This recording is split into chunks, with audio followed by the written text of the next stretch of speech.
Welcome to Cackling in the Void. Welcome to Cackling in the Void. I'm Kaylee. And I'm Ashley. And let's see if the void echoes back today. Kaylee seems like I don't know how to make her laugh, but I do. Are you sure? Sometimes. But today we're two best friends that are diving deeper into the void talking about Stranger Things, Season 2. So, yep. Second episode of our TV series, so that's really exciting. Very, very exciting. We're gonna change up the format a little bit and maybe do a little less review and a little bit more about how we felt about the season. So hopefully it'll be similar to our ending, final book review, analysis, and thoughts about the season. So I think we should start off with overall. Ashley, how would you rate this season in terms of where you liked it and all certain terms between 1 and 5? I'm not gonna lie, I really have to dig into my memory because I don't know why Season 2 is one I always like. I like it, but I always kind of overlook it.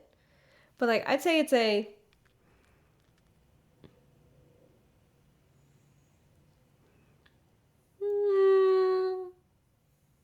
between a 7 and an 8. Damn.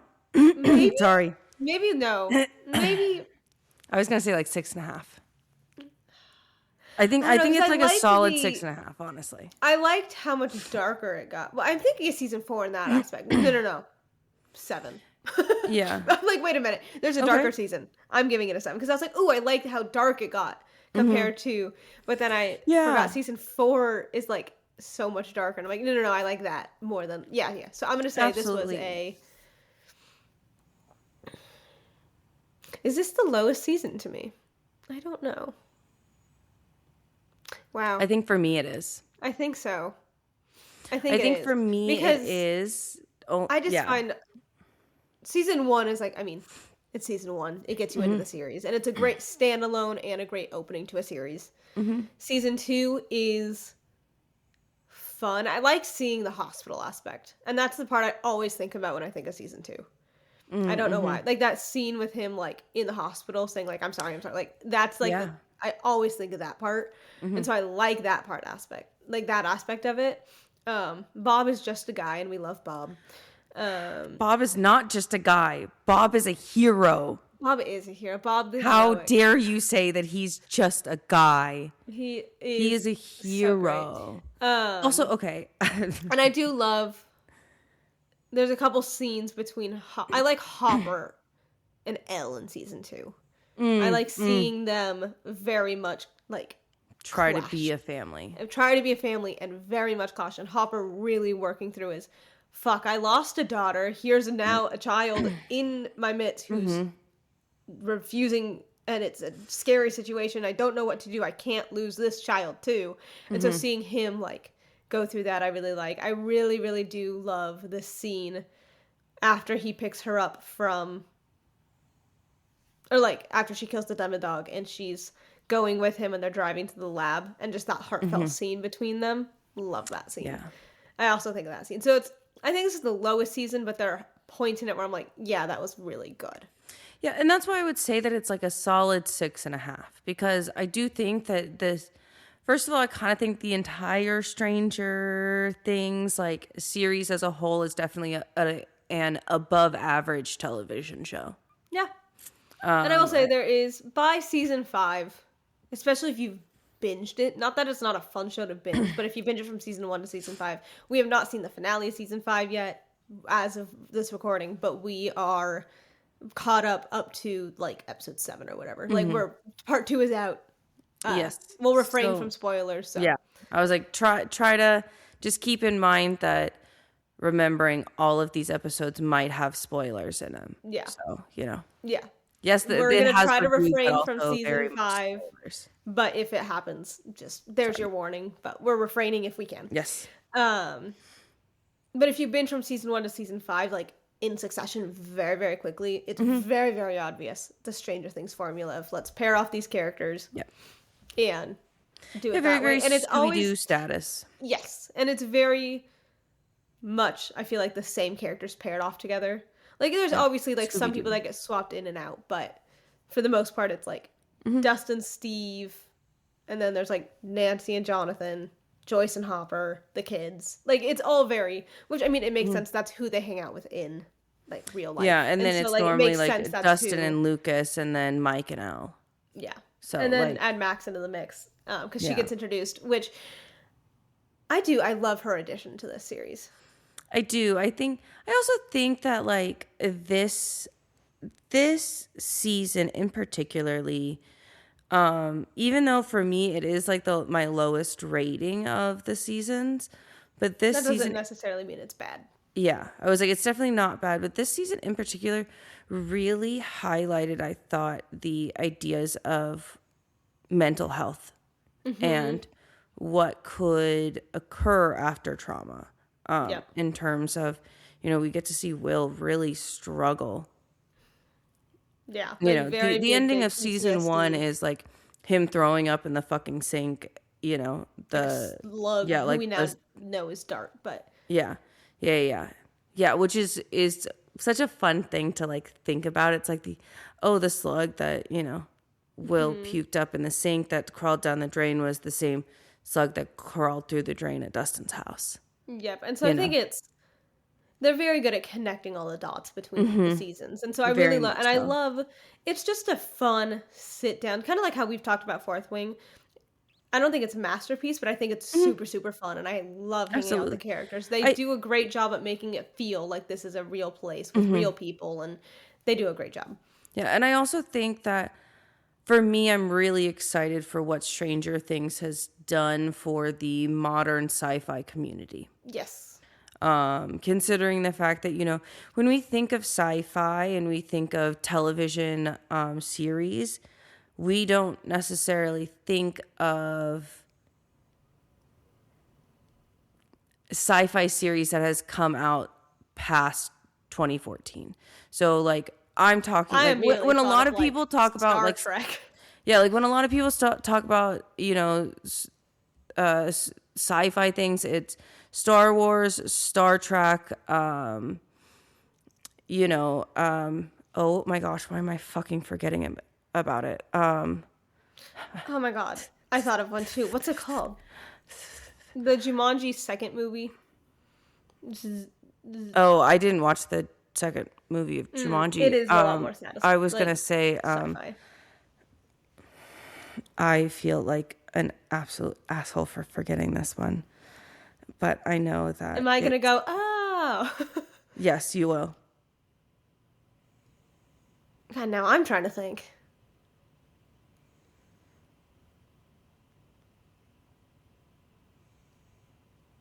Star Wars. Star Trek. Alien? Or would that be more? That's technically horror, but it's still sci-fi to me. Firefly. Sorry, that was crazy that I fucking forgot that one. Because I kept Good for some job. reason all I wanted to say was Flyleaf, and I was like, that's the fucking band, Kaylee. Like, what the fuck? That is literally the fucking band. Like, what are you talking about? Firefly. There you go. Yeah, Firefly. So fuck me, like fucking Christ. I'm proud of you. Yeah, I've.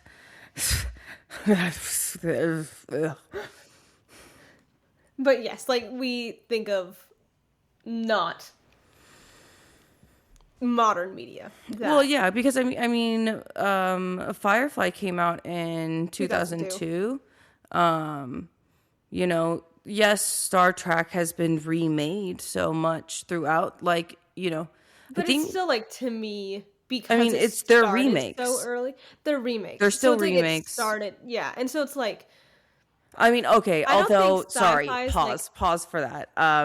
Not actually pause, but like, in terms of the Star Trek fandom, I know that they're gonna be like, how dare you? Some of the new movies explore different storylines that we haven't been able to see yet, unless you read the comics. And I'm like, okay, yes. we're not saying that they're not good and that they're not, like, worthy of being talked about. We're just saying because it started back in what, the 60s, 70s? Yeah. Something around there. Because Yeah. it started back then, and they're like remakes, and it's amazing that I could still tell the story, after 50-ish years. I mean, love yeah, that. the That's comic is great. fucking so extensive. It's so extensive. Crazy. I love that they're still creating Star Trek stuff, because it has a lot of stuff that it could be created into. And it's such a great, fun world. It is. It really is. But because it started so, like, many years ago, that it's still considered, like, not that it's old media with the new stuff, but it still lumps into, hey, Star Trek is not, like, older. Like, this is... Yeah, we're talking about specifically modern sci-fi. Nice. Where did you get it? Where did you get it? Boot Barn? I mean, how much was it? Old Navy. Ooh. For a ripped amount of price. Hell yeah. Yeah. That ripped amount of price is great. I feel like that's my thing. I'm like, damn, I love sales. Can never beat a sale. Love sales. But because it did come out, so sorry guys, I found a tag on my shirt when I moved. Yeah, now we very much got distracted by it. But like in terms of like talking about modern sci-fi and like modern sci-fi shows that are not cartoons, because yeah, of course, you can make arguments that are like, oh, well, I mean, you can't because Futurama ended. Futurama ended before 2010. Even though it is now coming out. Have you watched the new seasons? Oh, no, it's interesting. It's weird. I like them, wow, but also... I haven't watched that show in years. I love Futurama. Futurama is definitely one of those shows that... Nostalgia for you. It's also nostalgia for me, but... I really, really grew up on that shit. And, like, it's just... It was, like, one of those things where, like, there are certain things that you remember doing as a kid that you're like, oh, wow, that you associate with those shows. Mm-hmm. But, like, Futurama is, like, one of them. But Rick and Morty is, like, one of the more, quote-unquote, modern sci-fis. But it's also, like, do we consider it in the same category because it is a cartoon? I'd say so. I don't think because it's a cartoon changes that it's sci-fi or not. No, as in terms of, like, would we say that it's, like... Because technically, in all certain terms... most of like the Star Wars and Star Trek franchises have been canonically live action. I'm not saying that there's not cartoon or animation media for either of those, because I know that there is. But when you mostly talk about it, most people are talking about the main series. Yeah, talk about the live action series. So in terms of live action series, I really think that Stranger Things has... I feel like it's going to be bringing back. Yeah. Because I feel like not that... see if I could word this correctly. Not that sci-fi kind of like was starting to disappear, but like we're seeing... It was. Less media of it. Yeah, it was. Don't sugarcoat it. It is. It's just like, it's like the same thing with horror. It's so sad. And sci-fi horror is a great, like Alien. Like I mentioned, Alien is great. Fun. I think like certain things that like should be mentioned, like that I thought were like fantastic modern horrors, like Nope. I thought that was an amazing way to reimagine what space aliens could be, what even space alien ships would look like. Yeah. Like the idea of not really knowing what it was. I also loved the fact that they never really showed them. I feel like that I was, God, this was a little bit ago, but I was reading a book and they were telling a character, like something that happened and it was a lie.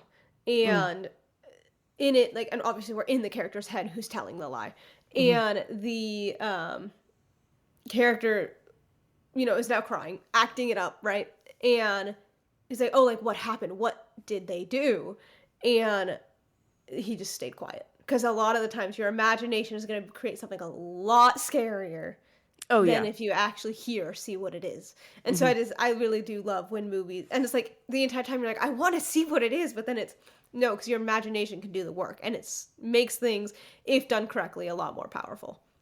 I also agree with that. And I also feel like that idea loops into the reason why the mind flayer in this season was really scary, because it doesn't have like a true form. It has a very like conceptualized, I don't want to say anthropomorphic because I don't think that that's the word for it, but I know like what you mean. abstract conceptualized like type of reach. And like, when Will is, possessed, quote, I'd say quote quote possessed by the mind flayer, and he's like drawing like the town of Hawkins and how it looks very much in like that scratch art type of style. And then when you see it in person, and it kind of just looks like scratch art, like clouds, Yep. So I thought that was like really cool to see that it was not a physical thing like the demo dogs, Yeah. And I do have a question for you. We could wait to the end because it's a season 5 spoiler about the mind flayer. Okay. I have a feeling I You know know what it is. what you're gonna ask, but we will wait until the end. Hold, Just write so it if you down. are, yeah, yeah, The yeah. write it down. I'm gonna text it to you. We'll talk about more of that at the end, because I also want to say that like this season we see all of the characters struggle with adolescence. First of all, it is hard, but we also see like Will's biggest struggle is re-entering the world of reality, almost, in certain terms. Like, people thought he was Yeah. dead. Like, could you imagine going to like your best friend's or classmate's funeral, and then like or having like a school assembly, having a school assembly about how they announce that like, oh, this person died, and like, oh, or this person's missing, and like thoughts and prayers, and then like you're like, oh, next year you show up and they're like in the same class as you, and you're like, didn't we have a fucking assembly last year about like your funeral? Like, that's Yeah. crazy.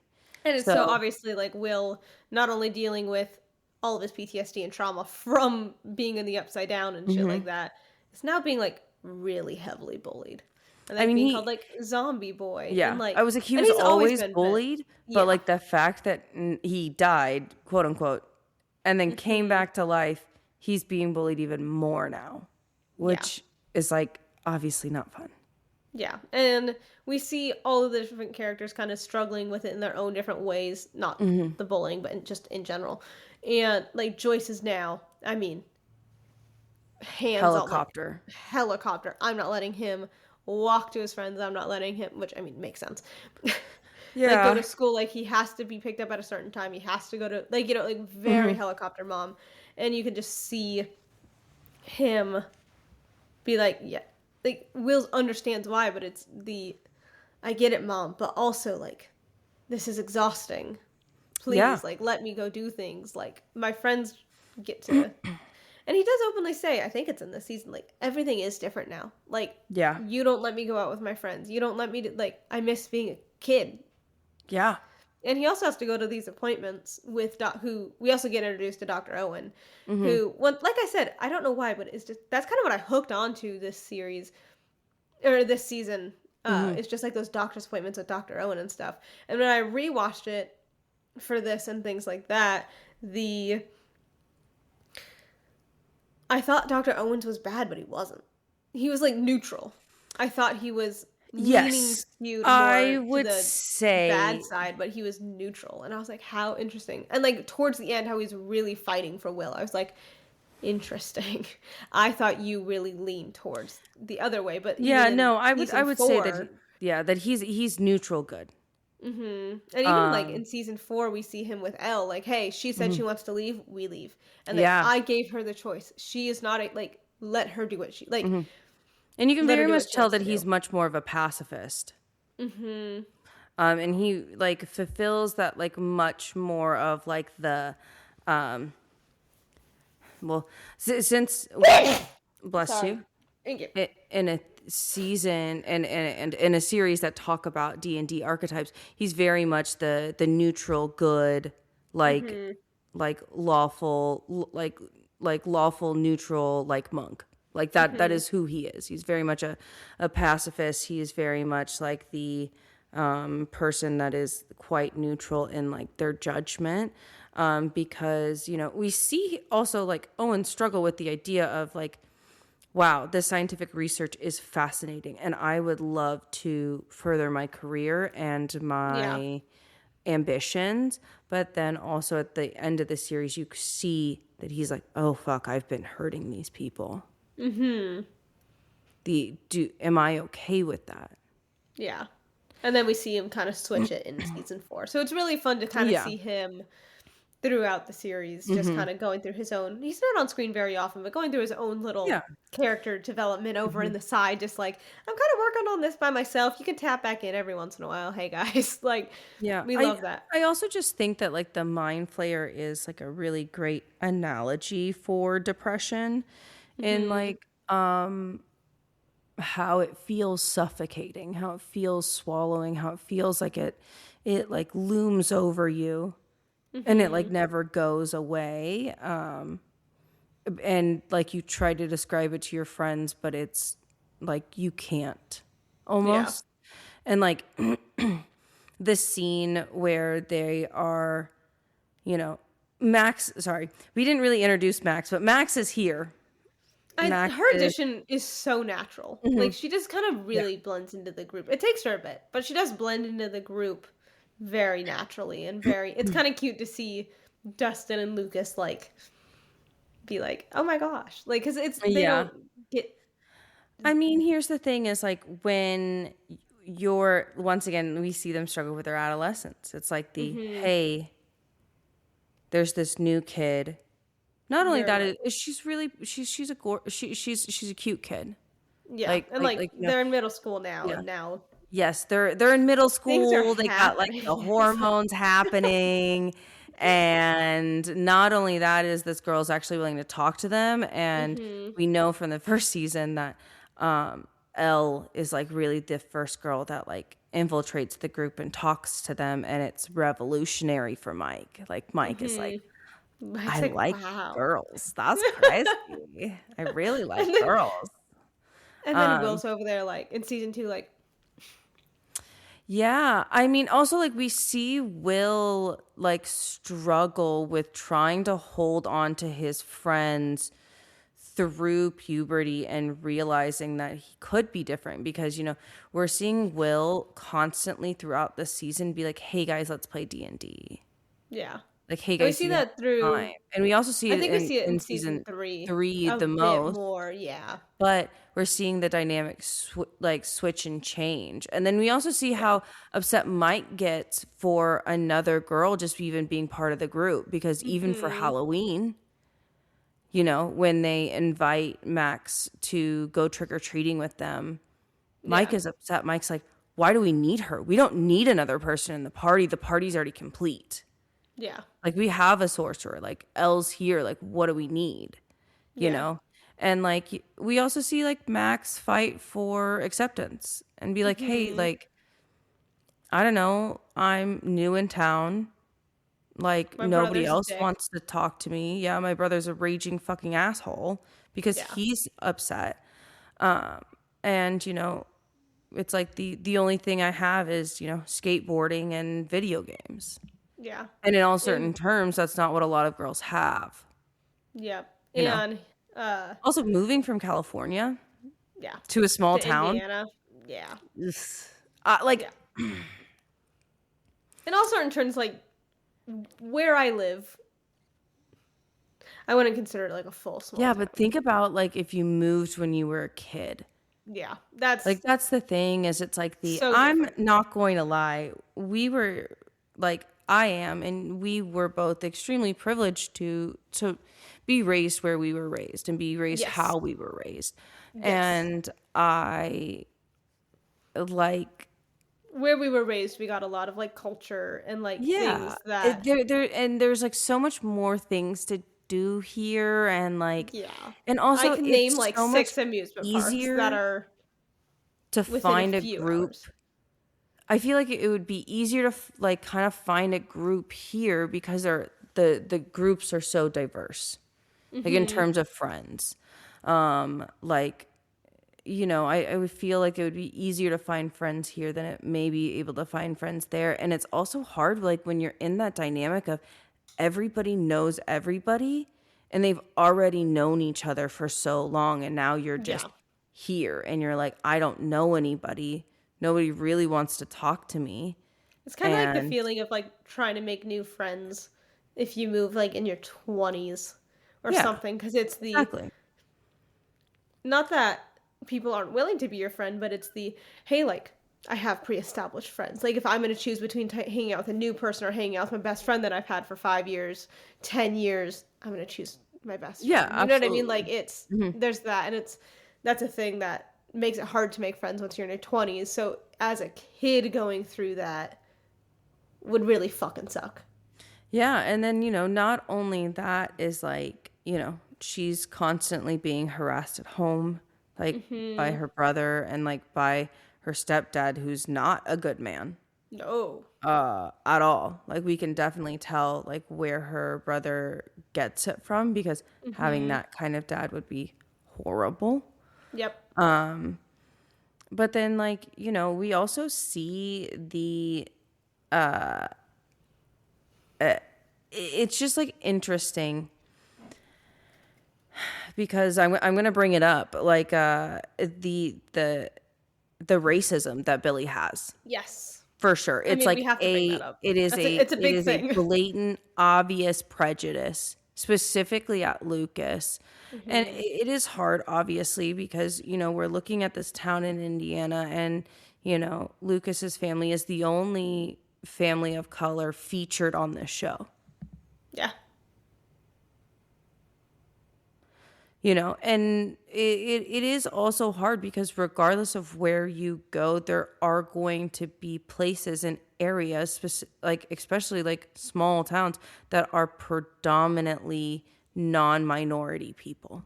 Yep. And it's especially in the Midwest. Yes, Like that's in Indiana. very That's much. gonna be harder to find a small town that has A wider a diversity. wider diversity. Thank you. I was like, there's a word. Yeah. That is not going to sound too politically incorrect. Yeah. Yeah, thank you. I For sure, appreciate for you. sure. Thank you, thank you.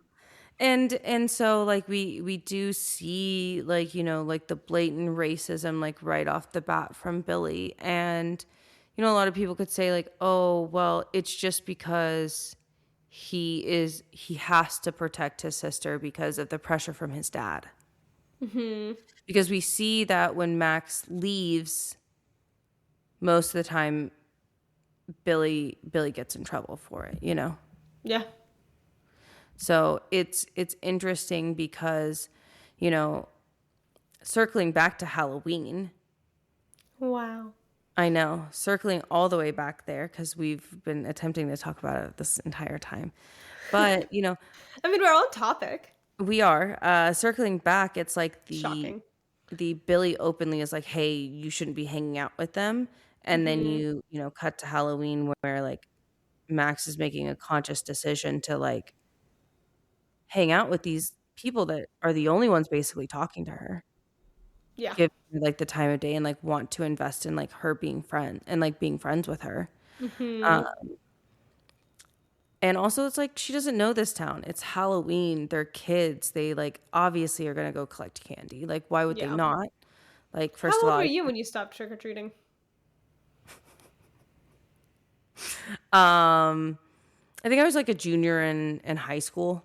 That's roughly when I stopped. I think I was a sophomore or Because junior. like after a while people Yeah. were like, you can't come here alone without kids, and so then I just like found people with kids, and I was like, yeah, you got to give me you got to give me candy now, bitch. I'm not related to this fucking kid, but I'm here with them, so suck it. Also, Literally. I But think also, that no, it's no. I really had to dumb. stop freshman year because sophomore year was like 2020. I couldn't go trick. So I stopped freshman year. Oh my god. You have this realization every time, Kaylee. Every time It's I just bring it up. it is odd for me because it's like I love that you're like, yeah, I was a freshman in high school, and I was like, No, I was a sophomore in high school. yeah, Actually. you're like, I'm a sophomore in high school, and I was like, I finished with my master's before you like were even a part of the real world. That's crazy. And I had a realization that like the The 12-year-olds in this God, world aren't graduating until like 2039, and I went, "Oh yeah, my god. that's insane. That's insane." But but also like I'm sure that by the time, I'm sorry to say this, but like it, things were changing as I was like growing up. Like now people don't trick or treat, which is weird Isn't that for me. weird? I was a They trick-or-treating kid. Absolutely. yeah. And like I remember as a kid, the streets in my neighborhood were just swarming with people. Yeah. And like people like would make like haunted house mazes through their All the garages, time. in their yards. Like it was a big thing, at least where Yeah. we were. Huge thing. And then like as I got older, it started going away, and I'm like, and then like freshman, and then like COVID happened, and then like I was like, oh my gosh, it's Halloween! I can't wait to like give out candy and stuff, like, because now the roles have reversed. I'm older Yeah. now, and kids just don't trick or treat. I'm like, what's wrong with you? Why are you guys not having fun? Yeah, and I really think that, nowadays I feel like a lot of people are very much like the we don't trick or treat because it's too dangerous. Like They here even here we look at them like trick or treating and like they are like unsupervised. Like yeah, we're I mean, talking I was running about around that neighborhood like with like I was just yeah, and that was the thing is like, yeah, like we had a route when we were kids to trick or treat, but like our parents, when we hit like sixth grade, didn't really fucking no. come with us. No. Because, like, you had, at that point, an established friend. Like, obviously, as a kid, they came with us. But, like, at the point of, like, sixth grade, we had more of an established friend group. We Yeah. had people to go with where it's not we're walking as a lone child. We're with, like, a group of Yeah, really hectic, chaotic children. That exactly. And so it's like they are at the appropriate age when like they could be alone, which I love that Jonathan left him I alone. do. Because I do think that it's important for Jonathan to maintain the I'm your brother, not your father role. I really do like Jonathan and Will's dynamic throughout the entire series. I really enjoy it. I think it's very. We didn't see much of it in season 3, but I liked it in season 4.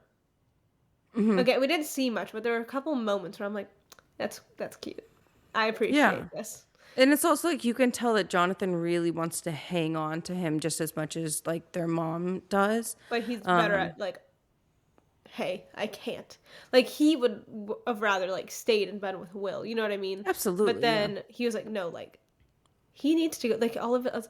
How would he feel if all of his other friends were doing this and he couldn't? Like he really puts himself in Will's shoes, which I might not be the biggest Jonathan fan. Very valid. But I do like. I may not be the biggest Jonathan fan with a certain character, but I like his dynamic with his brother. Yeah. But that's the best way to describe that. Yeah, and I also agree with that, and we're seeing them have fun, but also like we see when Will is left alone how much that like the CPSD is real. Like and the reason why I call it CPSD is because it is truly complex Yes. trauma and PTSD. I mean, I can't even imagine nothing but that. going through that. Like, first off, being kidnapped. It's traumatizing on its own blanket statement.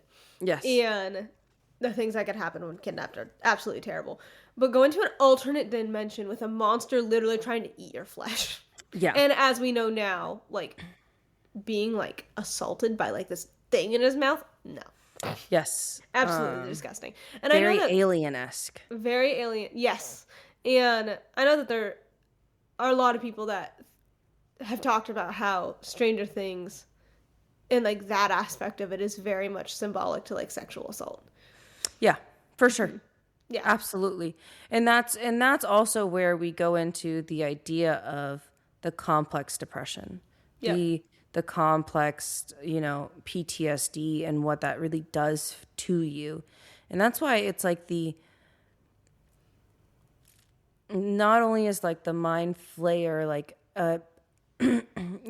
like a symbol for depression and anxiety, but also like for that, because like the way that Will interacts with the mind flayer, and even like around, like, we see him like being teased and bullied, and like he drops this camera, and then he literally is having like flashbacks and is having panic attacks about it, but like his friends were distracted living their lives, and it's like you see like Dustin and Lucas really start to compete for Max's So attention. they're completely distracted.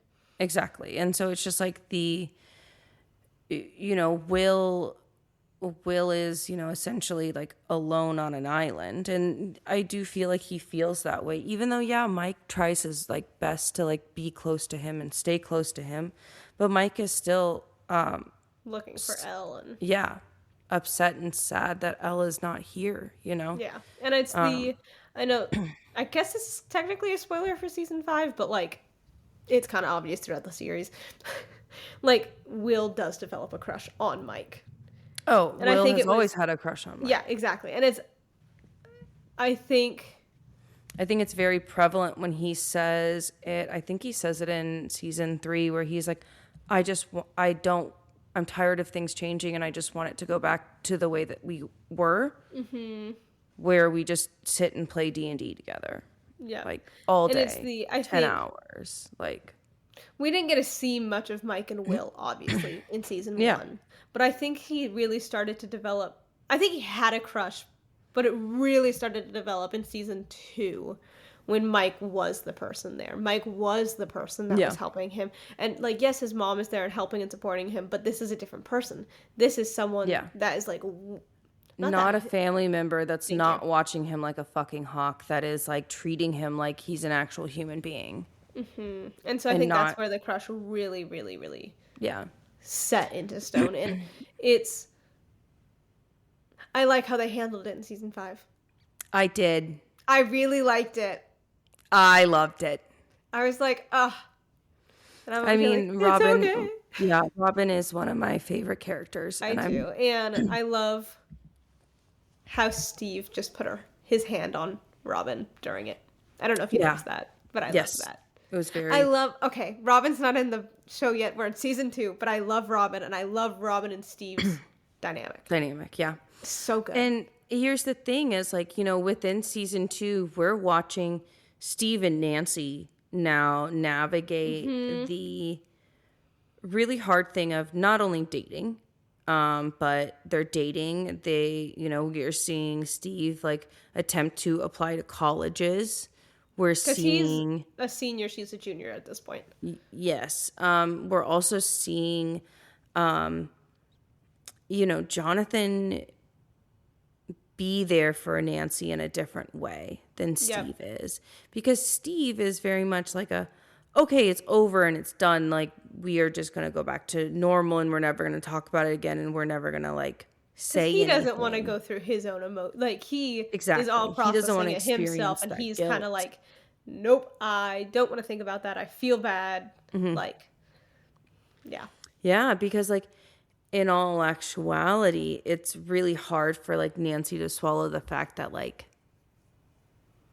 she feels guilt for like Barb's death. She's like, I let Barb die. It was my fault. I killed Barb. And it's like in certain terms, half and half, Yeah. Like, you did not leave her to her death consciously. Yes, you did not leave her to her death. No. Consciously. You made your choice to not be with her and to be with Steve. Yes, but that doesn't mean it's her fault. Like, if she would have known, you know what I mean? Like, there's a difference. If she would have known Barb would have died, she would have stayed. Like, you know what I mean? Like, and that's it wasn't a conscious choice going, she's going to die, like, I'm going to leave. Skills. It was, I'm a sophomore in high school who's very horny, and this man is upstairs, and I'm going to go with him. Yeah, It's like it really is like we see the survivor's guilt happen in this. I feel like, do you think Nancy's at her strongest in season 2? Not like as a character, like, but like, or sorry, not like, oh, she's gonna go fight things, rah, rah, rah, but like as a character, do you think she is strongest in season 2 for you personally? No.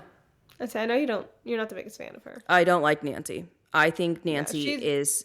I think Nancy is a great character in the way that she was written. Yes. But I hate her character. You don't like her as a person. You love the character, hate the person. It's just like one of those things where it's like, I don't think that she has good character. So she's sitting over here lying, not talking about her feelings, and playing house with Steve when, you know, she's going through so much. And then she immediately hops into a relationship with Jonathan. Which, and can we talk about that and how... how trauma bonding is a thing. Yes. And how also it's how, not like, necessarily it really always a good thing. Jumped into it. I remember when it released. Everybody was very, very, very, very happy. And this happens in season 2, episode 6. And I remember this because it's all I heard about. When they do finally hook up. And like that, I guess, is like their relationship starting. But I rewatching it. But also, it's like, here's the thing. She cheats on fucking Steve. She and Steve never broke up. Her and Steve didn't fucking break up when her and Jonathan fucked. But I thought that's the problem. I think they did, because that was after the party. And after the party, she says, yes, hey, after the party, you're right. Blah, blah, they have the drunk scene, blah, blah, blah. So I think which I actually think is like, I think like that scene is like one of those things where it's like that describes their personality so much. Where I do love how Steve was like, hey, like, let it go and have fun, and like what are we doing, like. Yeah, and it's like, I do love how Steve was like, hey, like, you're drunk, like, let's get you home, like, you're not doing great, man. Like, he was really, like, as much as he's not 100% in tune with his emotions, because, I mean, everybody in this series is very traumatized, and working through it in very different ways, and he is very much denying it and stuff like that. But I do love how he was like, hey, like, we need to get you home. Like, you're not doing great. This is not great. Like, he is very, for all of his, like, pushing down his feelings, he does really care for Nancy. And he really does just want to take care of her and make sure she's okay. And we see that very strongly in season 2. Absolutely. And we see that after, and we see when Dustin goes, because they're both at the Wheeler house, and, like, Steve goes and he's like, I don't know why I'm apologizing, but I'm going to apologize and bite down my resentment. You know what I mean? Like, he does... Yeah, because he was putting, she wasn't there, but he does put the first step forward of like, hey, like, I'm sorry. That, like, you know, so, but then obviously never happens because she's not there. So I do think they were broken up at the point where they fucked. And I will say, I forgot that Murray said like, oh, like, how was the pullout? And they're just both like, what? Yeah, you're like, okay. Like, Murray, these are children. I mean, technically he was talking about the pull-out couch. What do you mean? Well, duh. What were you talking about? I don't know. But it's also like one of those things where it's like you know, once again,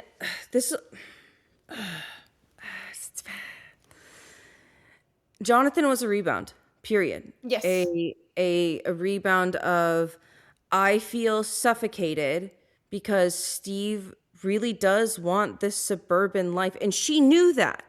And that's the thing. That for me is like the biggest thing, that like she knows who Steve is. She knows what he wants. He knows what he's going to become. And Steve is happy about that. Steve wants that. Steve wants to be the dad that owns that house at the end of the cul-de-sac with his kids. There's 6 fucking kids, which is that's insane. Absolutely insane. So we figured that out in season 4, but it's also like he's adopted 6 kids. It's the party. because he's like, oh well, I've just had practice, and so I think it'd be great. I'm like, no, you have not had practice with 6 fucking babies yet, sir. You have no idea what the fuck you're talking about. Babies are a very different game.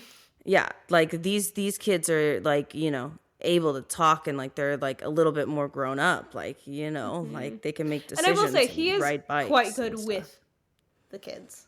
Absolutely. And like, here's the thing is like, of course he is. Yeah. You know, and we do see that difference, but it's also like for me and my feelings of Nancy is that she doesn't really communicate. She thinks that she is this bigger person because she's smart. She's not, because she's not talking about it. She thinks that like she's like this like self-righteous person that's better than everybody else because she doesn't have to talk about her problems. But I feel like that's fucking bullshit. And that's your pride like getting in the way of actually truly healing. And so then you got out of this quote unquote loveless relationship that you had with Steve, that you played along so well that he was in love with you to the point where he's like, what do you mean we're not in love? Because you've been fucking saying it to me. So what do you fucking mean that we're not in love? Yeah. Because why would you ever fucking say that if you didn't mean it? Yeah. And like Steve is hurt. Understandably I mean, so. I would be I would too. be very hurt if that happened to me. Like it's if your partner told you that they loved you and you guys have been dating for like, I mean, what? They've been dating for like almost 2 years now? Yeah. Like, yeah, a year and a half, 2 years. And they've been saying like that they love you and like blah, blah, blah. And then all of a sudden it comes out and they're like, we're not fucking in love. No, You don't love me. What is this? Yeah. What is this? And here's the thing, is you're right. Is Nancy is right. When she is drunk, she's right. She does not love Steve. And she's never loved Steve because she's only liked the conceptual idea of what he was. Mm-hmm. And that is, for me, the issue where I'm like, yeah, Nancy's fucking struggling through her goddamn shit and needs to get her fucking shit together and should not be with any of these men. No. My happy ending is that all three of them are single. That'd be great. That all three of them are single. That's it. That's all I want. Because Jonathan, it is, you know, I think Murray states it, that they are bonded together by mutual trauma. Yeah. And I remember when I first watched it, I wasn't the biggest fan of Murray. I really like Murray now. He's just so fun. A goofy little creep. Yes. That's all I can say about it.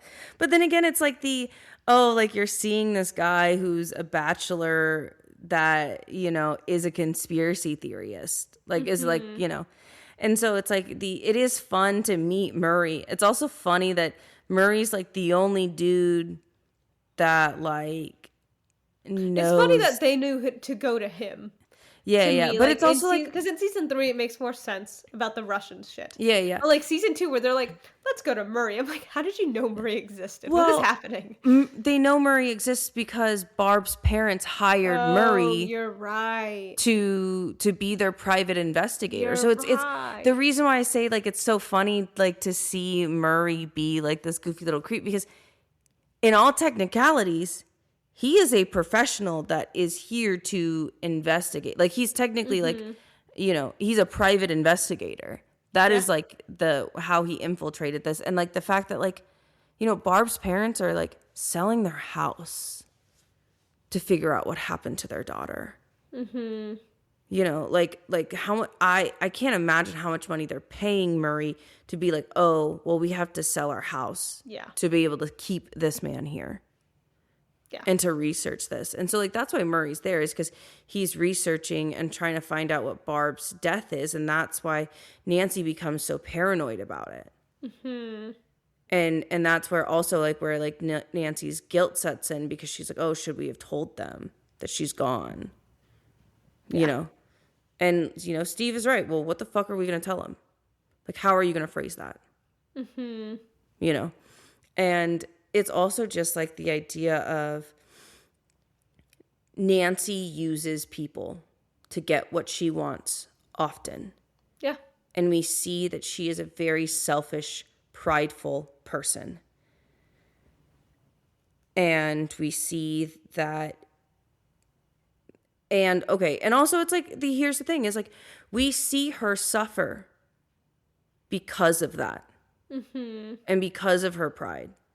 And because she doesn't want to not only admit to herself that something is wrong, but she doesn't want to admit to other people that something is wrong, because that guise of, I can't like let my mask drop is very interesting. And then, you know, you meet Jonathan, who is the complete opposite of Steve. He is a dreamer that dreams outside of this small potential life. Like this small hometowny life. He wants to go to college. He wants to be a photographer. He wants to, like, achieve a dream that's like different because, Jonathan mentions like, hey, like, what are you doing with Steve? Yeah. You say that you want a life that's not this, but you're going towards the exact same life that you're saying that you don't want by being with him. And it's confusing to me because that doesn't line up with what you're saying. Your actions is not lining up to what you tell me in private. And I think like that's like, yes, it's part of growing up. It's part of like finding out who you are and things like that. But also, still not great. So my happy ending for all three of them is them never being together, because we see it in season 2 where like that really big flip flop of, oh, am I going to be with Steve or am I going to be with Jonathan? And it's also like I get it, like why the fans like didn't really like Steve in the beginning, because in season 1, he's a bully. Not going to lie about it. He's a bully.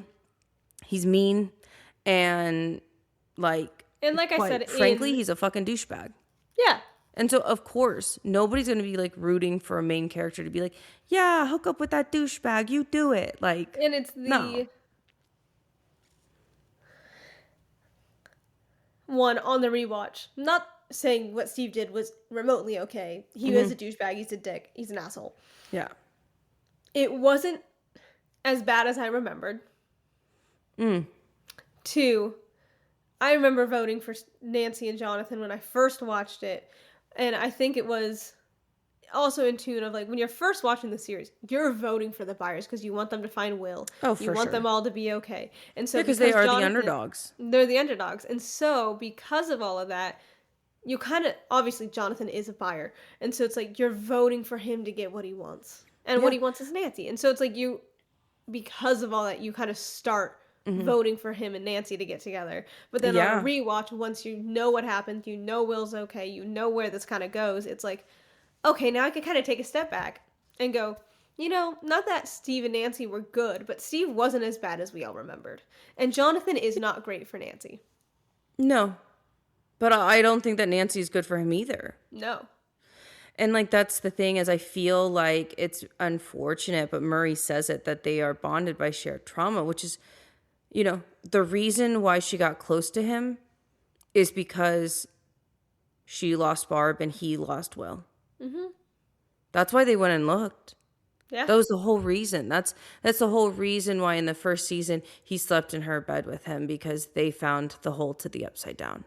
Yeah. Because they found it first together. Because if it was her and Steve, I guarantee you that it would be this. It'd be the same outcome. Yeah. If the roles were reversed, it would have been the same outcome. She would have switched. Period. Yeah. And I understand that trauma, anxiety, and stress is easier to handle sometimes when you don't talk about it and you're with a person who has already experienced that with you, so you don't have to say it because they know what's happening. Yeah. And yeah, sure, that's easy to cope, but as a potential romantic partner, I don't think that that's good. Yeah. Yeah. I also just think that like it's me. I'm like, I just don't like Nancy that much. Really, I couldn't tell. And then what else happens? Episode 7 is a big thing because, Elle leaves the house and she goes and she finds her mom. She finds out that she had, in quotes, like a sister. Yep. She calls her a sister because they both have a number on their arm. They're both experimented by Brenner. But they were raised together. They were raised together, exactly. And so she goes and she finds, her name's Callie, goes and finds Callie, and this is episode 7, and it's really funny to hear the cast talk about this episode because no one likes it. But now it's like, like on a rewatch, I thought it was kind of fun to get out of Hawkins. Yeah, it was really fun to get out of Hawkins and to see like Elle's kind of like a bad girl era 80s It was fun to vibe, see her, like, this stand season up was for Elle really herself and trying to to, find herself. yeah. And so, like, you see her trying to find it with her mom. You see it trying to find her with Hopper. You see it trying to find it in Mm-hmm. Chicago with Callie. And Mm-hmm. she just goes back and she's like, no, like, I like myself with Hopper. I like myself with Mike and the kid, like, and my friends. And so Yeah. it's really fun to see her, like, find herself. That's why I like episode 7. Because Yeah. to me, it wasn't pointless. It was very important to her character. I don't think that it was pointless either, because you also, like, it was more like the training montage. Yes. Yes, it It was. was it was And like so the it was training slow. montage It's episode, not my but then it favorite was also episode. the idea of that really sets the stage for there are other children out there that could have survived Yeah. what happened. And there's also the idea of, sorry, I just thought about something. What'd you think? How did she get out? Was she not in the room? I don't know. Yeah. Maybe the same way Elle did? I don't know. I don't know if I believe that either. See what I mean? Yeah. I don't know how she got out. But how did Yeah, all the 'cause others go? Where did well, I guess we know what happened to the others, but yeah, they're killed. They're dead. yeah. So They're I don't know very, how very she got dead. out. Yeah. How did she get out of the lab? How is she still alive? I don't know. Because it looked like all of those kids were really, really dead. Yeah, I did. And, Interesting. yeah, just something odd to think about, Food for because thought. just thought about it and I was like, actually, how did she survive that? Yeah. That's interesting. I do wonder how she got out. And then she also escaped. And so I really think that, like, episode 7 sets the idea that the military or people will always be looking for them. Yeah. And it's also like at this point in season 2, we didn't know about the massacre at Hawkins' lab. We didn't know No, about we don't. anything like that. And so it was just like, oh my gosh, like there's another, like the shock of like, she's not the only one. And like we kind of knew that because she was 11. Like we knew that in that sense, but it was, we've never seen anybody else like that. Maybe Well, all yeah, the here's the others thing are is, like, gone. yeah. Who knows?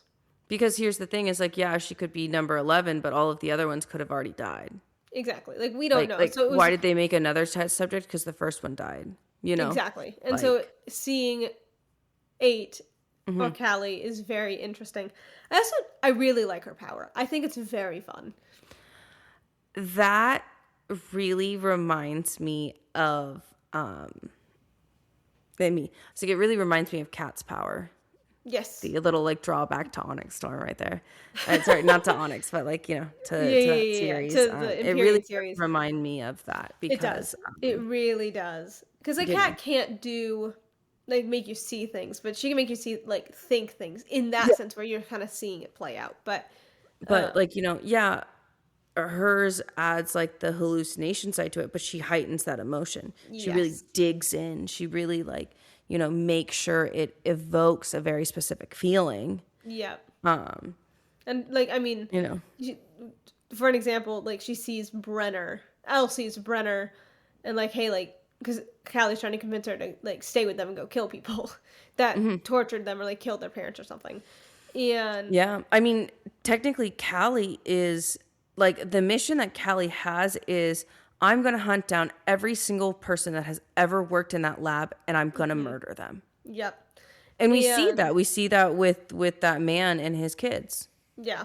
And so after that, they don't kill him, but she ends up showing and like making Elle hallucinate Dr. Brenner, like, hey, like, you need to kill them. Like, look at this. And like Elle does start saying, like, get out of my head. Get out of my head. And so I do agree that it is very similar to Cat in that sense, because Violet does the same thing. She screams it, like, get out of my head, because they both get into your head.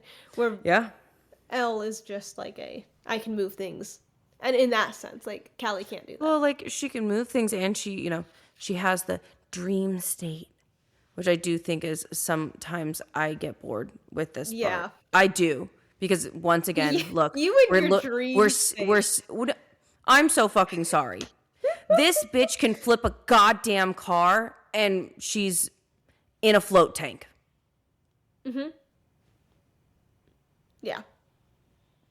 That's it. That's all I have to fucking say. This bitch can flip a goddamn car and she's in a fucking float tank. Yeah. Period. That's all I gotta fucking say about that, because we all know what, like... We all know what you think about the dream states. It's just fucking lame. It's just like one of those things where it's like the... And I also hate it that... I also hate it that it's this trope that women have it. Yeah. It is such like a... It's like such like a I'm a healer and I have big titties. Like, fuck off. Like, fuck. It's like this thing that I have I mean, about... You're not wrong. I'm not disagreeing why with you. I think that there are certain archetypes of women and girls that are extremely hard to get away from, because they're going to be written like this because they've always been written like this. Mm-hmm. You know? And so it's like I don't blame them for keeping with a very similar archetype. And a lot of people may be like, I can't believe you said that, because in all technicalities, Elle is the main character. It's all centered around her. And it's like, yeah, it is. You're right. But most of her battles are fought in this dream state world. I don't think so. You don't think most of her battles are fought in the dream state world? No. I think in season 4, yes, because she was like helping Max in that sense, and that's just a whole different category. But she finds people in the dream world, and then she goes and like fight. Like in season 3, none of her fighting was in the dreamscape. No, I agree. But so, like I don't think 2. any of her We're like talking big about battles 2. and stuff like that. Yeah, I know. But I don't think even in season 2, like she's not fighting in the dreamscape. Like, that's the thing. Her It's last like thing is not in the dreamscape. I think she finds people in the dreamscape, figure out what the hell is going on, and then goes and fights them in the real world. Yeah, but still, I just think that it's like one of those things where it's like I feel like sometimes this is like, how do I put this? It's an unnecessary waste of time, because the amount of time and the amount of salt that they have stolen for this single girl is insane. It's also like the amount of time that it takes to like create these float tanks is crazy to me. And I'm just like... And they have to create one every single time. Like, they don't have one that... Like, they have to create it every single time. Once you... Like you said... I mean, they use what? A ton of salt for each one. These people have probably stolen, 50 tons? 60 tons of salt? Like... So much salt throughout. That's just insane. Yeah. And they're not buying the salt. There's no way they're buying that much salt. People look at them like they're crazy if they're buying that much salt. They're literally, they stole it from the school. They stole it from then in this one, I was like, where were they? No, they don't have a float tank in that one. She just used the static. That's right. She uses the static of the TV. Yeah. To focus in and do that. It's just hard for me, because I'm like, we're going to run into the same problem about where her physical body is, in danger. Yep. And it's that's why I think that it's that's why I think it's kind of she never, well, I guess she does it alone in season 2. Yeah. But she's never really looking at the dangerous things alone in the dream state. Someone's always there over her. Yeah. Which I think is very smart. Well, yeah, I mean, you have to be. Yeah. But you have literally a power that renders you completely fucking useless, and you are completely wide open. So you have to have people around to protect you, because you're gonna fucking die because your physical body is unprotected and weak. Yep. You're a very vulnerable piece on the board. Yeah. It's for me, it's that giving people that type of power makes them, have you played chess? Like chess? Sorry. I'm actually learning chess on Duolingo. Fantastic. You know that the king does absolutely fucking nothing. Yes. He stands there and he looks handsome, but yet he has all of the power. Mm-hmm. Yeah, that's Elle. Yeah. At least in season 2. Yeah. Where it's like she holds a lot of power, but yet she really can't do anything with the power because she hasn't learned how to do it. And that's why I think episode 7 was so pinnacly important, because we see that Callie pushes Elle in a different way to use her power in a different way so that she could be more useful and vital to the outside world around her, and not just this fantasy, like, it's not necessarily fantasy land, but the fantasy dream state land that she goes into to find people, you know? And so that's why I do think that episode 7 is so important. Yeah. You know? She starts relying on her physical, like, power more than the mental power. Yeah. And I think that gets important to build that up because you're going to need it for later seasons. Yeah. And it's also just like I loved seeing Elle and Hopper in the woods in the cabin together. Yeah. Like I said in the beginning, their dynamic brings me so much joy.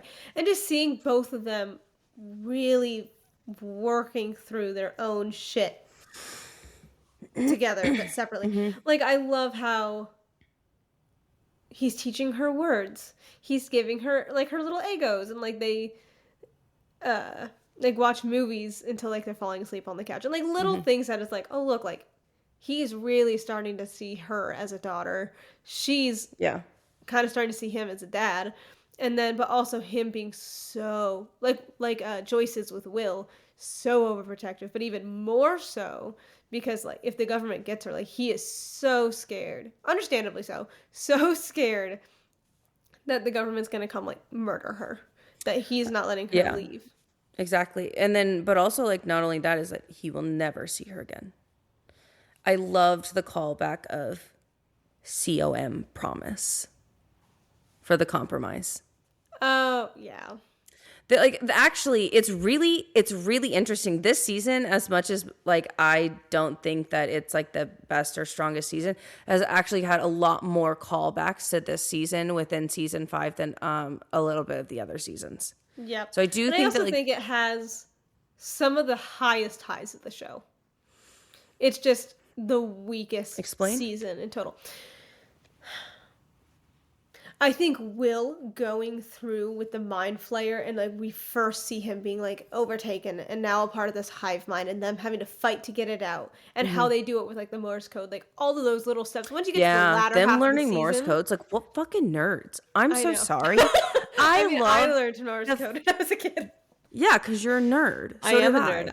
It's like it's one of those things where it's like that's such a funny skill to, like, put into it, but, like, yeah, it makes sense. It does. But it's like the latter half of the season when, you know, Will, first off, I don't agree with what Noah Snap says. Blanket statement. But he did a very great job. Like, he's great. Like, he did such a good job, especially in this season, I feel like was so, because we didn't see him in season 1 as much. So seeing in season 2 really fighting with this mind flayer, especially, like I said, at the latter half of the season, was so interesting because it's him, like, just yelling, like, no, like, they're coming, and just, like, in the hospital literally being chained down. Yeah. Because, you know, and, like, him being the spy and the Morse code, him, like, literally them, like, almost burning him alive with the heat and shit in the cabin.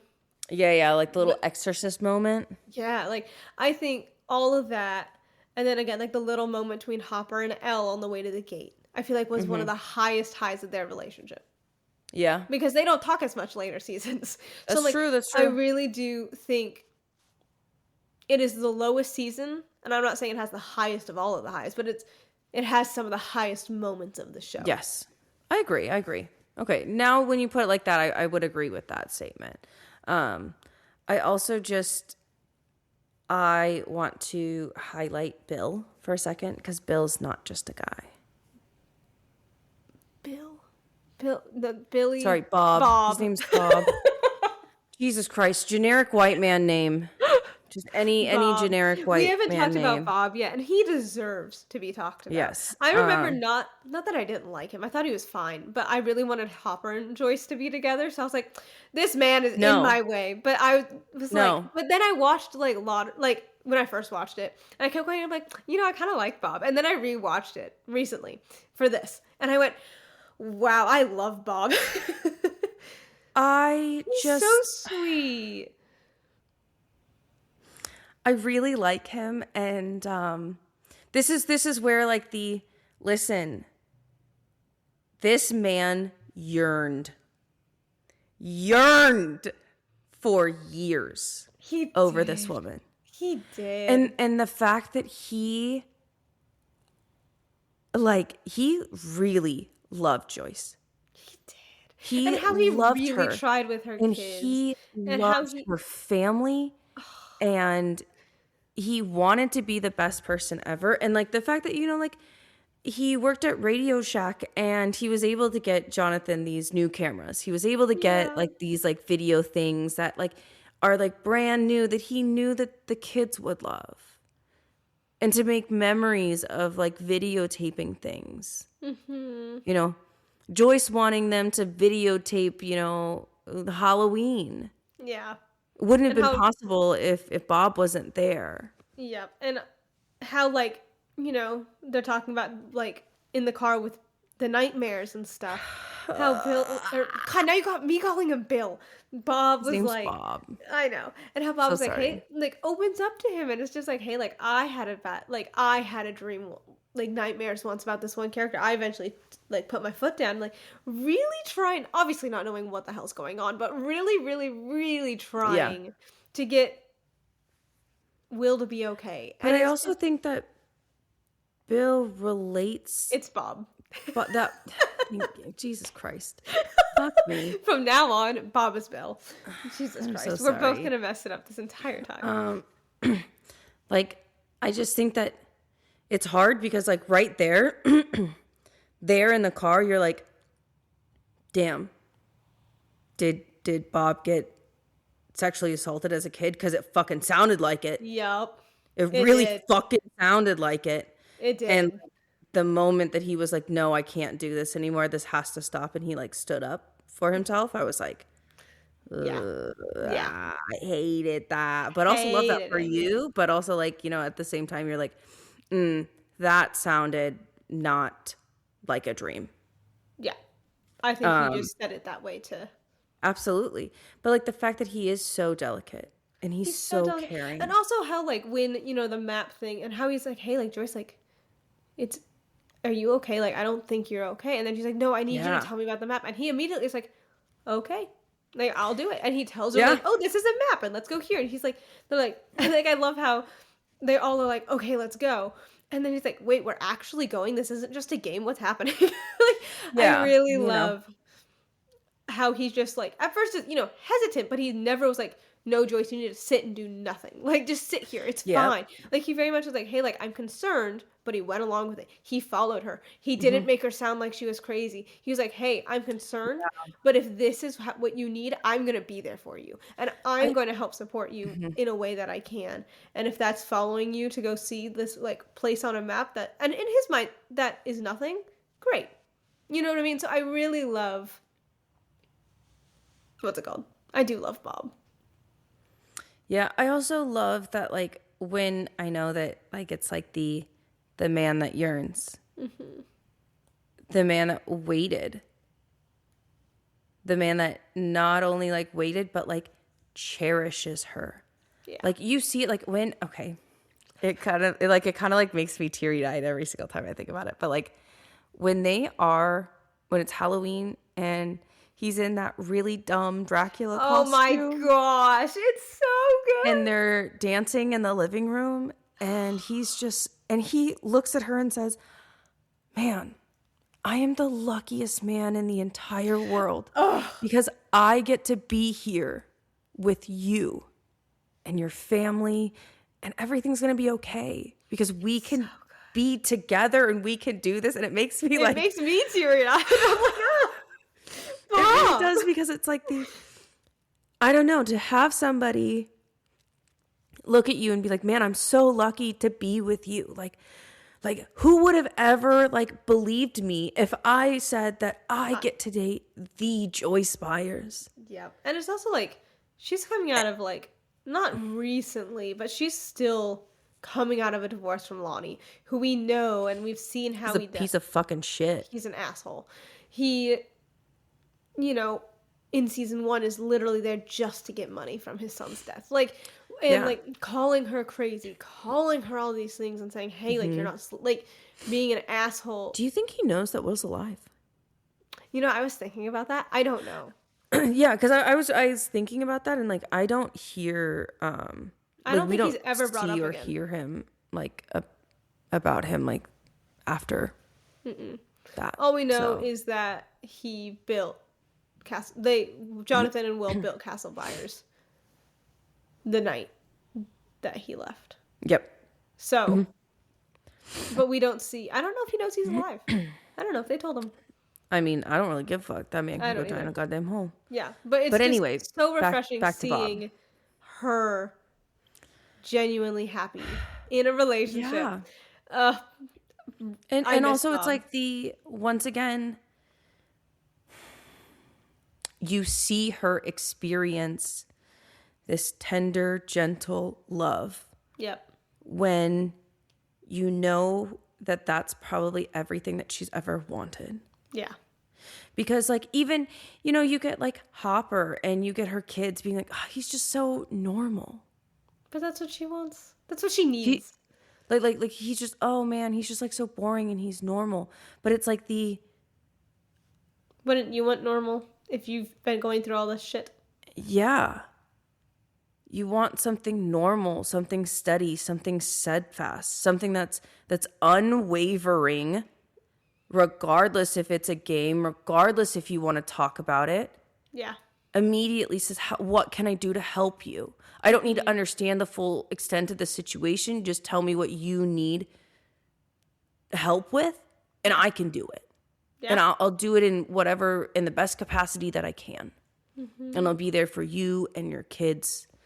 And like that to me, I was like, honestly, the scene where they're dancing and he's in that dumb, stupid Dracula costume. So good. And I love Bob. And like he tells her that, I'm just like, oh God.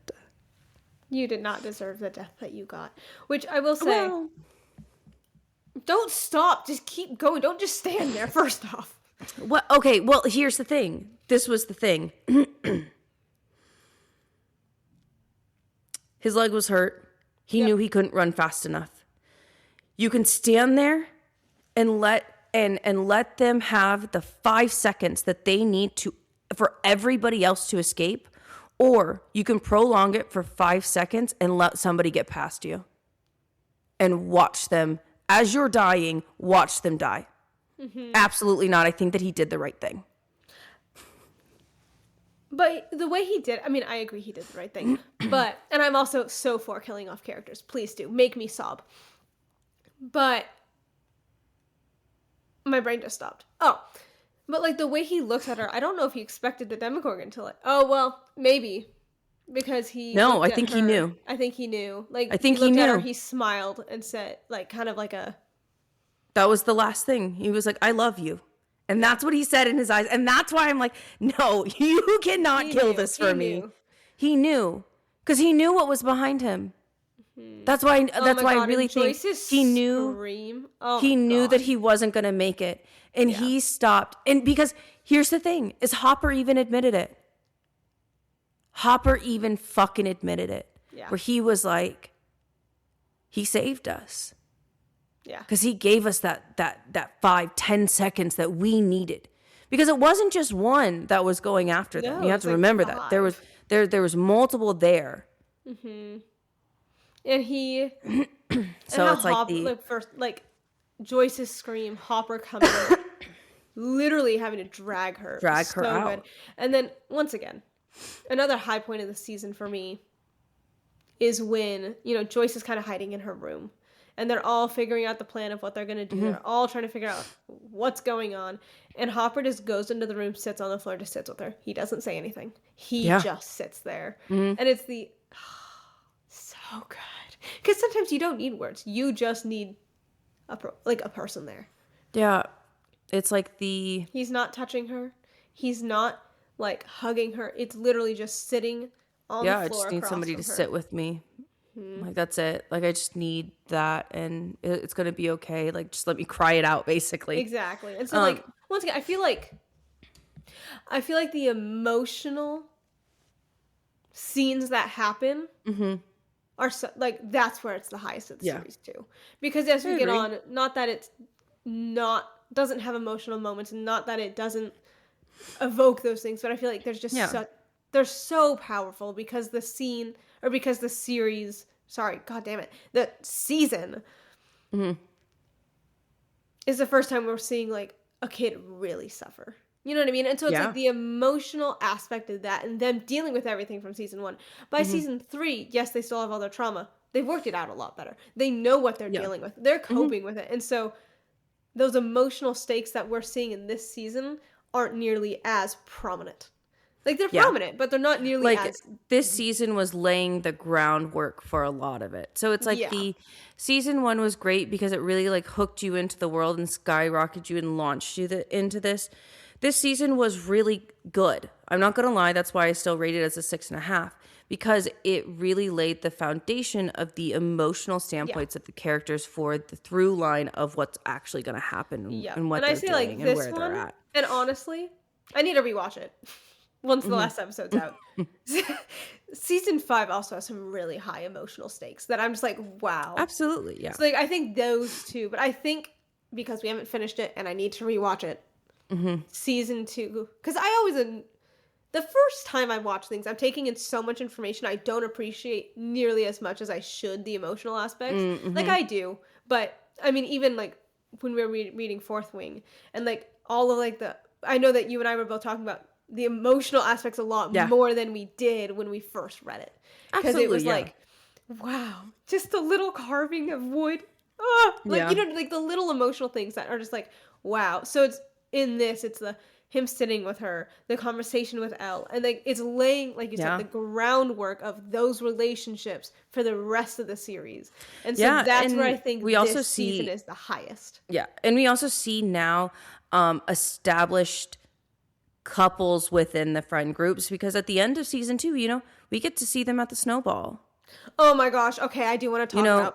So we as much as we already kind of shit on Nancy, yeah. her Yeah. seeing Dustin sad I agree. and just going over and being like, and like dancing with him and his smile. Well, also Steve driving him to the Snowball. Love that. And Yeah, him, and like him like, like doing his hair up and I like doing know. something different, you Yeah. know? And so it's so cute. And it's, I guess here's the we, thing is I never said that Nancy was a bad sister. no, she's a great sister, actually. Yeah, she really She's is. a Like really like good sister. like there are certain dynamics where I'm like, wow, Nancy is a good person, but I don't think that Nancy should be. I personally, once again, I don't think that any of them, I think all three of them should be single by the end of this. Yes. And it's like, hard because Nancy is definitely a character that, depending on who she is with, very much changes. Oh, for You sure. know, like she's very much that swinging character. Like with Yes, very Mike, much. he's always the same with everybody, and we're like, Yeah. Mike, what are you doing? With Dustin, he's the same, and it's like obviously they're going to change a little bit because you change what you do with depending on the person. Like, Yeah. I talk to you differently than I talk to like my other friends. Like, there's just you have different dynamics. Not much at all. But it's like I talk to you about things I don't talk to other friends about, and like Yeah, of course. you know what I You mean. have So it's friends that are like closer and friends that are not. And, exactly. yeah. And so you also like you and I have very very similar mannerisms now because we talk so much. Yeah, we do. We talk We so talk much. so much. And so it's like you and I, when we're talking, it's literally just the same, like it's just Yeah. a snowball. You guys listen to our podcast. But Yeah. then like when I talk to other friends, we don't get the same, like you and I feed each other and we feed each other hard, where it's like, yes, when with other friends, even if they're like really, really close friends, we feed each other differently. You know what I mean? So Yes. it's, you change a little bit depending on who you are with. I mean, you're always still who you are. I don't change Yeah. how I act around people depending on, like, I mean, if it's a social situation, but you don't Yeah. change who you are at your core and like how you act, how you talk, and like your core values and things like that. Just slight tiny little things you do change. And that's just Yeah. a natural human response. So Nancy's very swinging in that. And like in Oh, the dating absolutely, yeah. pool and with that stuff, not great. But with the kids and with her brother, she's great. Yeah. she knows she's like, Yeah. because she's protective. She's protective in a way of, I'm protective, but let's do it together. And it's one of the, like, Yes. I loved Nancy and Mike's conversation at the end of season 1. You know? And so it's very fun to see that. And also, I just remember when Lucas and Max kissed, I remember an interview came out right after the series, and she was like, that was my first kiss, and it was in front of so many people, and that was so nerve-wracking. And she was like, me and Lucas, or what's his name? Caleb. We're like sitting in the back, just like, she was like, I literally was trembling for that scene because it was my first kiss. And I was like, no. Well, yeah, because they were tiny They're babies when babies. they shot this. And so, but I do love how he softened Max. Like, she was so hard and like in her shell, understandably so. Yeah. And how she really kind of came and like joined the group, and how, That really freed her personality up because she realized that she doesn't have to put all these shields up because it's like not necessary, you know? yeah. And also how, one, this is the start of Dustin and Steve. Yeah. And we it love is. that dynamic. It's great. And, you know, and then we go to the house, and Max, Dustin, Lucas, and Steve are there. We are at the Byers house. And Billy comes and is like, what the fuck, guys? Like, why is my sister there? And how Steve immediately is like, I told you to go home. You need to leave. Yeah. I love, again, Steve's dynamic with the kids, and when he gets to be in that role that he wants to play. He wants to do this. You know what I mean? So, like, when he's in his role, this is where he's at his best, too. Emotionally and everything, because he has to take care of the kids. He knows that he's, like, that's his role. That's what he wants to do. Yeah. And so, and I also think, like, Even though he doesn't want to be necessarily the babysitter, but he is, you know? but he is. And he kind of embraces it, and it's great. But it's just fun to see him. And again, the scene with Billy where he's like, he's calm. You need to leave. Yeah.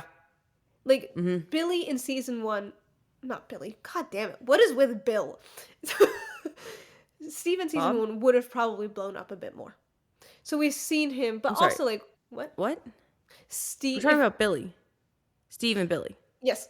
If this happened in season 1, Billy Yes. was there in season 1. In this situation happened yes, that's why I said if. Thank you.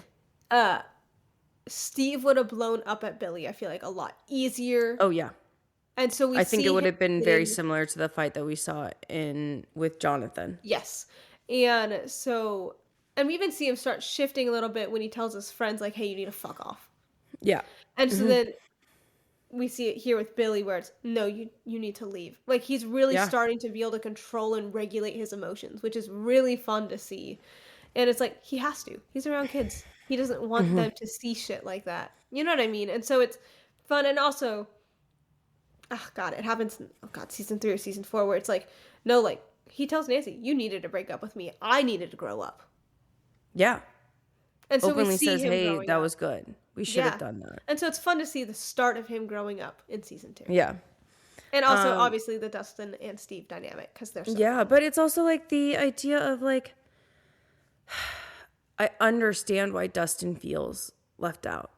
Oh, for sure. You know, in terms of like, oh, Will has Elle. Lucas. Mike has Elle. Yeah. Mike has Elle.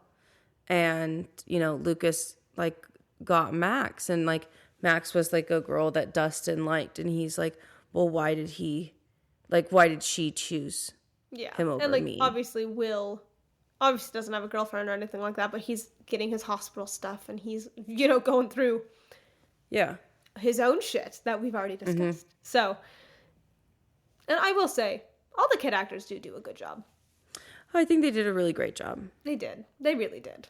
I thought it was really, really good. I thought that, like, you know, the storyline pulled through, and I thought, you know, once again, I thought it was like a really good season, and that's why I rated it 6.5. I do think that the reason why it's rated probably the lowest is because it really is like a foundational season of setting up more things to happen, like such as like the idea that people will always be looking for them. Yeah. The idea that it's like the gate is not closed. Yep. The idea that, you know, like for Will, that he's never gonna be the same. No, You know, he's not. He's never. And even if by the end of all of this, he no longer has this inside of him. yeah, He no longer has any of it. He is back to, in quotes, being a normal person. You know, yeah, he has all the trauma. He has all of, like, he has all of yeah. that. And, like, in his head also, at this point, he's gay. That's not normal. And, like, not normal, in quotes. Yeah, And so I mean, he here's the very thing, much has is it's like internalized homophobia in that sense.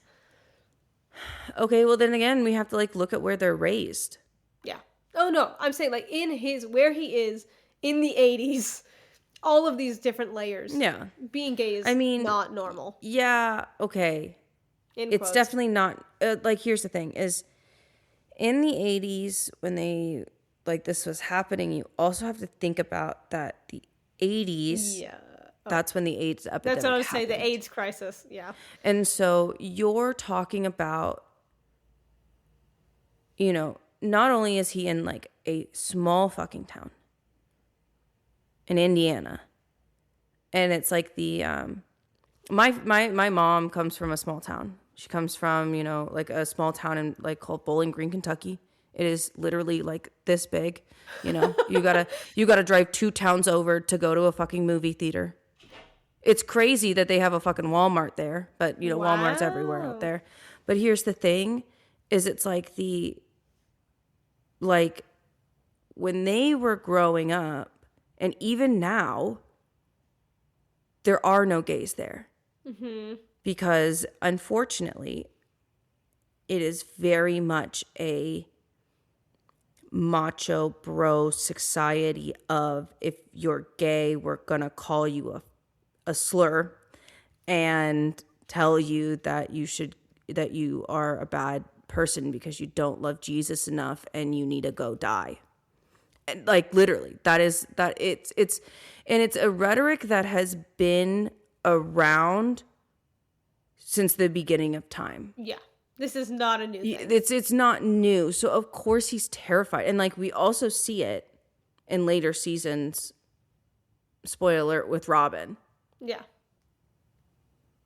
You know, Steve's the first person that she's ever fucking told. She's never told anybody like, hey, I'm a fucking lesbian and I like girls. Yeah. Ever. And it's also like the idea of, these are people you grew up with the entire time. Mm-hmm. Everybody knows everybody, and that shit, if you tell the wrong person, is going to spread like wildfire, and you will be ostracized. Yeah. You're not going to be able to get a job. You're not going to be able to have friends. Like, you're going to be constantly bullied, even more than you already were. Yeah, because I know that there's a big... And also, like, hate crimes out there is huge. So bad. And I know that it's a trope that, like, if someone finds out you're gay and they're against the gays, it's very much a thing of, oh my gosh, like, they're going to have a crush on me and they're going to love, like, and I'm like, what? It's like such a thing. And I'm like, no, just because we're gay doesn't mean that we literally want to fuck everybody. What is happening? That's not how this works. Maybe for you, because you're homophobic and you are just hiding under the guise of being homophobic and you are gay and you refuse to admit it. Because why else would you hate the gays if you aren't gay? There's no reason. I don't get it. I don't know. I mean, of course, like, it's one of those things where it's like, for me, it makes sense why he hasn't told anybody. And it makes sense that he's fucking struggling with that too, because I think it's really funny because they foreshadowed that kid was gay in season 1. Yeah. I'm trying to think back. We didn't see much. Because she says it. Joyce says it. Oh, yeah. Joyce says it. She's like, yeah, you know, Will's always had trouble in school and like connecting with people, and like he's always been like such a sensitive child, and Lonnie used to say that he has the gay in him. Yep. Yeah. There it is. Yeah. Right there. They spelled it out in the first fucking season, because she's like, I'm just worried because he is my sensitive child. Yeah. Joyce is, you know, like, they can tell that he's different, but like, he doesn't know why. And of course, because you're growing up, you don't learn that stuff right away. You don't like come out of the womb and being like, I know what this terminology is, you know? No. unfortunately, like, you have to grow up and you have to learn things. And, like, through that learning process, you find more things about yourself. Mm-hmm. And so it's I understand, especially at the Snowball, why it was so hard, you know? Yeah. Even for Dustin, because he feels left out, and so does Will. Yeah. So I don't know, the show's really good at its undertones. Mm-hmm. It's really good at that. But do you have anything else to say before I ask you my spoiler question? No, I don't think so. I feel like you're so excited about it too. I am. Did you read what it was? I read half of it. Let's see. Okay. So, spoilers for season 5. Immediately, we're getting into big spoilers. And I know we've already spoiled a good chunk of it, but like, at least like the gay part. But like, my God, they're gay. Oh my God. God. Sorry. It's okay. I'm just thinking of Avery now because of their stupid joke. So then, if you don't want spoilers, like our book section, don't listen to me. Goodbye. Leave. Yeah, goodbye. Have a great day. Thank you so much leave. for listening. Never come back. No, please come back. We appreciate you. So my question for you, Kaylee. Have a safe drive, everybody that's leaving. Do you think that the Mind Flayer took over Henry and Vecna's actually trying to like separate, or like Henry's gonna actually end up being really? I feel like there's so much foreshadowing to it. It makes me angry. Oh, well. It actually makes me upset. Actually, I don't want him to be a redeemed villain. I really don't. Well, like, I guess here's the thing is, okay, I see where you're going with the theory, because there was a point in time when Henry was a young child and he said, I met this thing outside and I brought it into me. Or like, I was this thing, you know? Yeah. And also, like yes, I understand what you mean by your foreshadowing that, but it's also the idea of, because technically you see him as a child draw the Mind Flayer. Yeah. You see him, and then he says, and then I wanted the power to create the world that I saw, that I wanted to create. That's true. And so why would the Mind Flayer look the same as a creature that Henry wanted to create? But then you could be like, oh, well, obviously he was already possessed and the Mind Flayer was just showing himself and incepting him to be like, this is the world I want to create, you know? Like the Mind Flayer is like making it his idea. Yeah. Does that make sense? But I'm like, I don't really think so. I think it would be stronger if he was just the villain. I do. Because I know that I've read like there's like a green dragon theory where there's going to be a green dragon. I said, no, we're too late in the game to introduce a new villain. Like, if they introduced a new villain in the last episode, that'd be kind of wild. I'd be like, that was a choice, you guys. What is happening? Yeah, and it's like Mike keeps saying, like, we're gonna get out of this, and we're gonna have and we're gonna go far, far, far away with a place with at least one waterfall. You know? Where did the waterfall come from? Well, because Elle wanted 3 waterfalls. Oh, thank you. Or actually, I think Mike did it. Mike put them with 3 waterfalls or something. I don't know. There was 3 waterfalls in the beginning part of the analogy. And then she was like, oh, do you think that'll actually happen? And he was like, 3 waterfalls? I remember this. No, but we could probably make it 1. I remember that. Honestly? Yeah. Okay. No, I need to stop. Because I'm about to go into season 5 shit. So we're going to stop there. And we were already here. Sorry. We were already here. We were already here. Yeah. Yeah, we were already here. We literally just talked about it. Well, yeah, I know. But this is stuff I kind of want to like actually deep dive into. I was just going to say, like, why is Mike actually being kind of likable in season 5? Mike is being actually, like, I kind of like Mike in season 5. Oh, I'll tell. Yeah, that's why I was like, no. This is a season 5 discussion when we're actually talking about season 5. So, yeah, I also like, once again, I'm going to bring up the idea of like, how did 8 get out? Again, I need to know. Like, because I thought Henry had killed all of them. Mm-hmm. It was like the whole like idea or point. And like, yeah, we didn't see her body in the flashbacks that I can remember. No, I don't think so. So did she already escape at that point? But then she'd be... I don't know. But I know that Brenner separated them sometimes. Mm-hmm. And that if they showed like very much like an unruly, like disobedient behavior, that they would obviously be separated. Yeah. So. But also, it's like was she like just like not actually dead, or like who knows? Like maybe was it kind of like Max, where like it was like half. I'm gonna say I really don't remember how it did. Because they don't explain it. They don't. At least that I know of. I don't think that they explain it.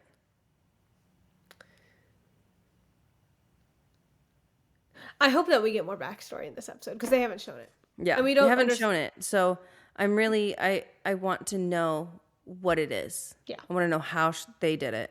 So stay tuned when we talk about season 5 and really divulge into it. I'm excited. And I think I'm going to rewatch it before we film that one. I think so too. Because like I said, you pick up on a lot more on your rewatch. So Always. You do. Yeah. But do you have anything else to add? No, I think that's it for me for season 2. Unless, let's see. I think we really did talk about everything. I think we did. Because we talked about, we didn't really talk about Dart that much. We didn't talk about Dart and Dustin that much. Because Dart and Dustin happen in this season. That's true. Dart and Dustin are cute. And I really like how Dart let him pass. And it is actually kind of interesting to see how you can, in quotes, befriend a Demogorgon. And let them, fight the hive mind. Seeing him die was sad, though. That was kind of sad.